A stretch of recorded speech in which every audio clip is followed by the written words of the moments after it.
Hi, I'm Sarah from The Upcoming. An absolute pleasure to be able to speak to you. So I was just reading an interview with the author of the graphic novels, The Bad Guys, that he conceived of the idea as Tarantino for kids, which I thought was pretty brilliant and explains a lot about the tone of the animation. So I wondered if each of you could say a bit about the appeal of the project and also a bit about each of your characters. Where do you want to start? There's three of us.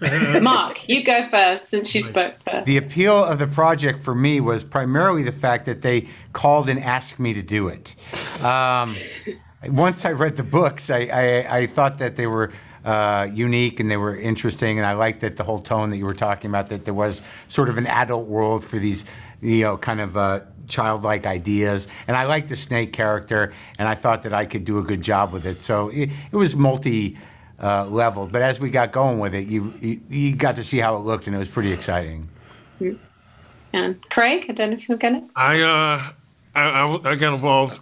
I went to a pitch meeting for it at DreamWorks, and it was amazing. And I was honored to be pitched this movie, and they showed me what they were doing, who was involved, and the cast and all this, and it was a no-brainer for me. And then they showed me the shark, and I was like, yeah, I think I can bring something to that character. I loved the whole direction of everything.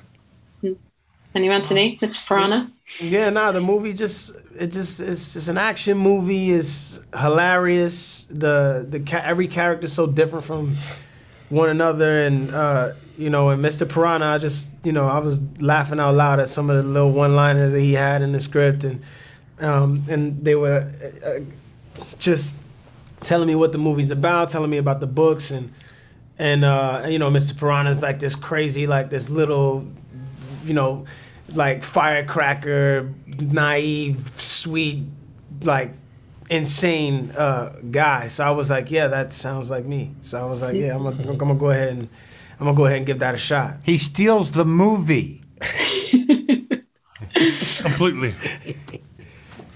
And it's quite hard to believe that it was actually Pierre's first go at directing a feature. And it feels like he's brought something quite fresh, not even just the look of the animation, but also in his approach. It sounds like he had a lot of fun making it, a lot of collaboration, actually interacting when you were voicing the characters, which I know is quite unique. So what was the making of it like? Let's start again with you, Mark. Well, it took 13 years to make. We all started this when we were... It was a long process. And, most of the time we're not in the same room with each other. So Pierre was actively involved in reading all the characters with all of us. I got to do some work with Sam in person, but the thing about animation is you can really get it exactly how the director wants it. You have the time. They can keep doing things over and over again. They can evolve the characters in the process of writing. So, that what you see is definitely the thing that they wanted. And Craig Ranty, any highlights? We were directed over Zoom pretty much, because we would go to the studio, like you said, solo. I think you got to do with Sam, but we were directed, because it was all these COVID protocols, so it was you had to deal with that, but it was still a good connection with Pierre and with Damon, and throwing jokes back and forth and just figuring it out. So I had a blast. Yeah, it was fun. I mean, and it's like, again, the animated films, you don't really get to see your cast, so it's nice to see everybody in person, but it was dope to, Pierre was super invested. I mean, like, my man is reading every single character. He's breaking down the scene. He's like, yo, this is exactly what's happening, showing us sketches before we...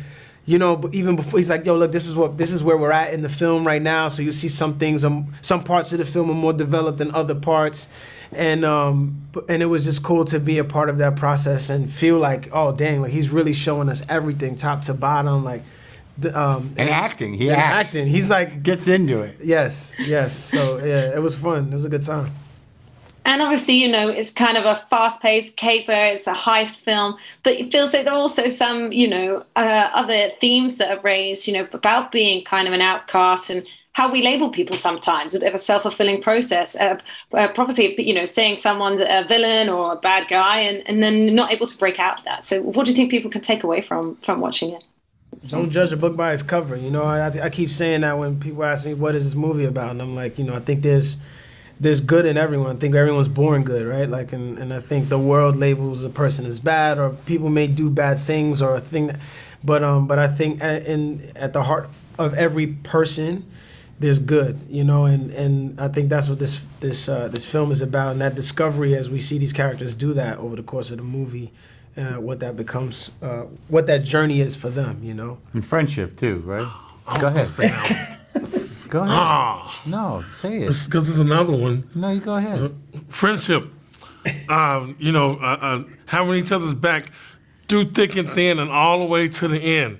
I think this shines a light on that very nicely. And also that people can change. Brilliant. What a great note to end on. Thanks so much. It's been such a pleasure to speak to you. Can't wait for everyone else to see The Bad Guys. Thanks so much. Cheers. Thank you. Thank you. Take Thank care. you.